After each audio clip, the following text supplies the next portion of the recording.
Mrs. Emma, this is Mina. I'm going to read from Anne of Green Gables.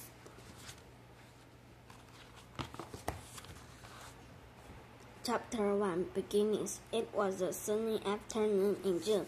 Mrs. Lane looked out her kitchen window and saw Matthew Cuthbert drive by in a horse and buggy. "Where is Matthew Cuthbert going?" wondered Mrs. Lane. "And why is he wearing his best suit? He never goes visiting.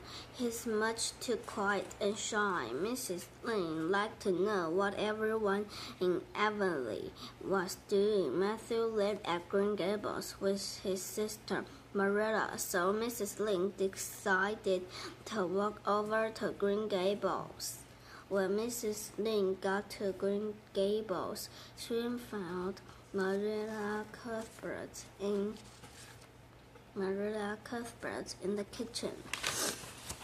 Marilla was a tall, thin woman with gray, streaked hair. Dark hair. It was twisted into a hard knot at the back of her head. "Good evening, Rachel," she said. "It's a fine evening, isn't it? Won't you sit down?" "I saw Matthew going off," Mrs. Lane said. "I was afraid you were sick. I thought maybe he was going to get a doctor." "Oh, no, I'm quite well." Matthew went to Bright River. We're getting a boy from the orphanage in Nova Scotia. He's coming on the train tonight." Mrs. Lane did not believe her ears. Marilla and Matthew adopting a boy. The world was certainly turning upside down. "Are you serious about this, Marilla?" asked Mrs. Lane. "Yes, of course," Marilla said. "Matthew is getting on in years. He isn't as strong as he once was. We decided a boy could help him on the farm." Mrs. Lane wanted to stay until Matthew came home with the boy, but it would be at least 2 hours before they arrived. She decided to go up the road and tell the surprising news to Mrs. Bell. "I'm sorry for that poor orphan," Mrs. Lane said when she was back out in the lane. "Matthew and Marilla don't know anything about raising children." When Matthew Cuthbert arrived at the station, there was no sign of the train. The long platform was empty, except for a girl sitting at the end. The station master was locking up the ticket off. "Will the 5:30 train be along soon?"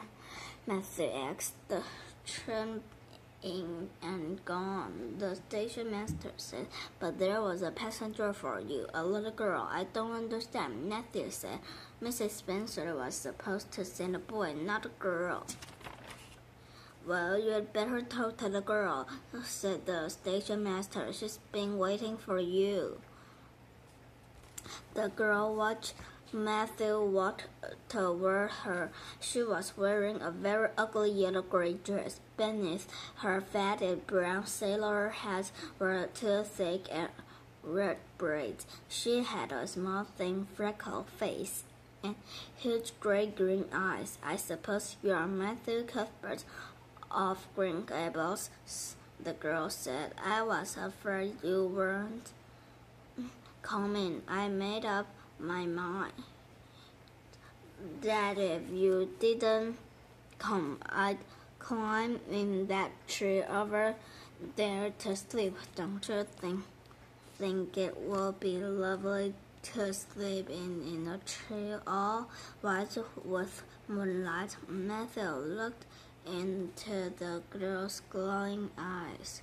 He knew he couldn't tell her there had been a mistake. He had to talk her home to Green Gables. I'm sorry I was late, he said. Come along, give me your bag. I can carry it, the girl said. It's got all my worldly goods, but it isn't heavy. Matthew led the way to the horse and buggy. It's wonderful that I'm going to live with you, the girl said. Were you ever in an orphanage? It's worse than anything. There isn't much scope of imagination in an orphanage, believe me. The girl talked all the way back to the avenue. Matthew didn't mind. He found that he liked this lively little girl. They drove up a hill and rounded a corner. The girl pointed to one of the farms along a slope beyond the valley below. That's Green Gables, isn't it? Well, you guessed it, Matthew said. The girl sighed happily. I was afraid it was a long dream, but it's real. We're nearly home. Thank you for watching, child.